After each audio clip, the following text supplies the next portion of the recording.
আপনারা জানেন যে এই সরকার তারা যেই নীতিতে রাষ্ট্রটা পরিচালনা করছে সেই নীতিটা তারা বলেছে যে তারা কম গণতন্ত্র অধিক উন্নয়ন, মানে তাদের কাছে গণতন্ত্র গুরুত্বপূর্ণ না, উন্নয়ন গুরুত্বপূর্ণ।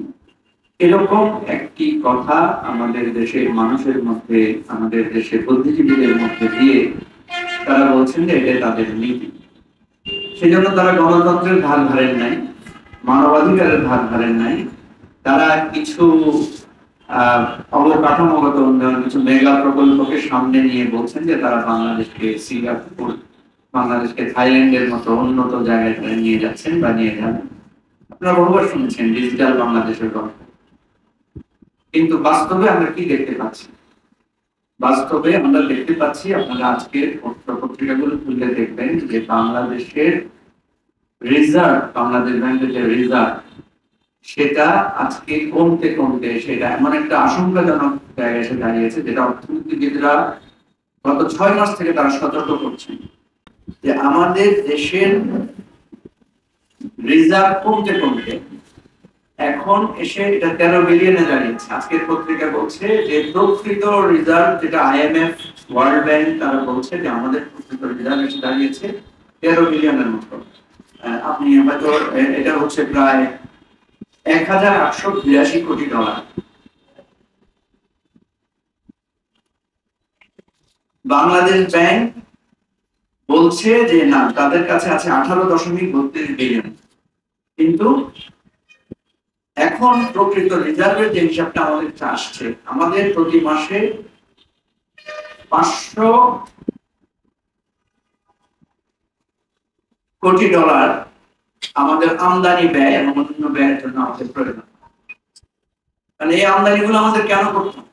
আপনারা জানেন আমাদের এখানে আমরা যে বিদেশি অর্থ বা ডলার আমরা যেটা আর্ন করি, সেই আর্নের আমাদের উৎসগুলো হচ্ছে কি কি? উৎসগুলো হচ্ছে আমাদের এখান থেকে আমরা যেটা রপ্তানি করব, আমাদের গার্মেন্টস শিল্প সহ আরো বিভিন্ন জিনিস আছে, আর হচ্ছে আমাদের প্রবাসীরা আমাদের কাছে যে টাকাটা পাঠায়, এটা হচ্ছে মেজর আমাদের কাছে। এখন আমদানি যদি আমি করতে না পারি, তাহলে আমি আমার এখানে পণ্য কিভাবে উৎপাদন করবো? আমার এখানে গার্মেন্টস এর যে ডেভেলপমেন্ট গুলো হবে, এখানে যে প্রোডাকশন গুলো হবে, সেগুলো আমি কিভাবে করবো? এখন আবার আমদানি করতে হলে আমার বাংলাদেশ ব্যাংকের রিজার্ভ থেকে আমাদের ডলার ব্যয় করতে হচ্ছে। আজকের হিসাবে দেখা যাচ্ছে যে আগামী 3 মাসে আমাদের যে আমদানির ব্যয়, সেটা নির্বাহ করার ক্ষমতা শুধু আমাদের আছে। কতটুকু কঠিন জায়গায় এসে আমরা উপনীত হয়েছি।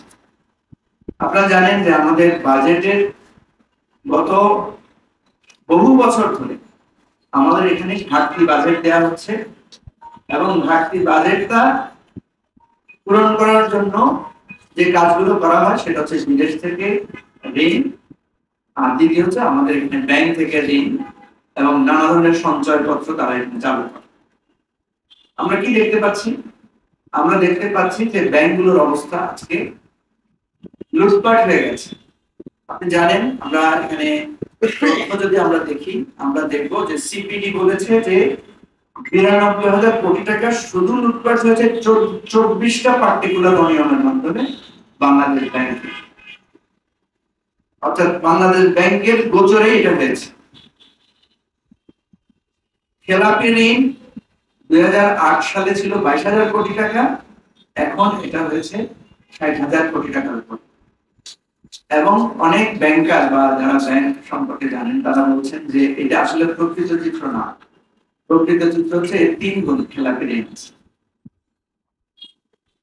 এই যে বলা হচ্ছে যে 24টা অনিয়ম, ৯২,০০০ কোটি টাকা মাত্র 24 জন লোক এখান থেকে লুটপাট করেছে 24টা ফাইলের মাধ্যমে।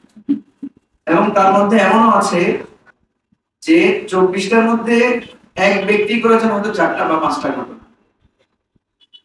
এই টাকাগুলো কোথায়? এই টাকাগুলো বাইরে লুট হয়ে গেছে। আপনি দেখেন আমাদের এখানে ডলারের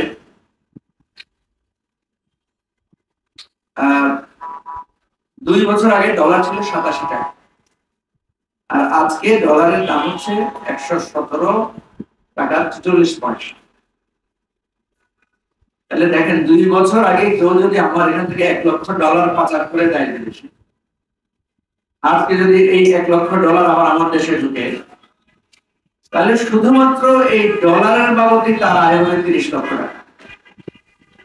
কিভাবে পরিকল্পিতভাবে ডলার পাচার করা হয়েছে, ডলারের মূল্য বৃদ্ধি হয়ে এখন সেটাকে আবার দেশে এনে ওই টাকাগুলোকে হোয়াইট মানি করে আমাদের চুরি করা টাকা দিয়ে আবার দ্বিতীয়বার চুরি করে আমাদের অর্থকোষকে এভাবে শূন্য করা হচ্ছে।